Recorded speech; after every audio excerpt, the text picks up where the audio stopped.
Plus de 5000 personnes ont été arrêtées. Sylvain Drapeau. Malgré l'interdiction de manifester, les Russes sont descendus par centaines, voire par milliers dans les rues de 85 villes à travers cet immense pays. Et sans surprise, ils ont été réprimés, plusieurs tabassés par des policiers anti-émeutes déployés en masse, avec boucliers et matraques en évidence, utilisant allègrement le pistolet électrique. À Moscou, le centre de la ville avait été bloqué, les rues fermées autour du Kremlin, de même que plusieurs stations de métro. La porte-parole du ministère de l'Intérieur a prévenu que la sécurité des personnes serait menacée si la manifestation avait lieu, appelant les parents à décourager leurs enfants.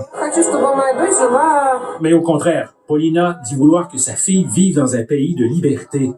Parce que ce sont beaucoup les jeunes qui en ont assez d'un régime qualifié de corrompu.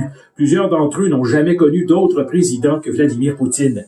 Son opposant, sa bête noire, Alexei Navalny, a été emprisonné dès son retour d'Allemagne, où il a été soigné après son empoisonnement qu'il attribue à Poutine, qui lui nie toute implication.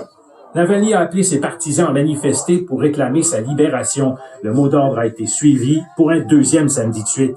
De Saint-Pétersbourg et Moscou à l'ouest jusqu'à Vladivostok à l'extrême est, où les policiers ont hésité à aller chercher les manifestants qui se sont risqués sur les eaux de la baie de l'Amour. Même le froid polaire de Yakoutsk en Sibérie n'a pas découragé quelques dizaines de manifestants de sortir.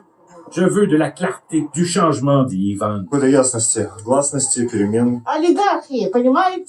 Anna dénonce l'oligarchie, elle dit détester les menteurs et les voleurs.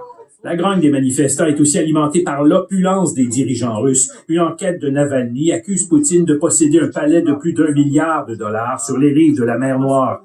Vladimir Poutine a qualifié ces informations de ridicules. Sylvain Drapeau, TVA Nouvelles.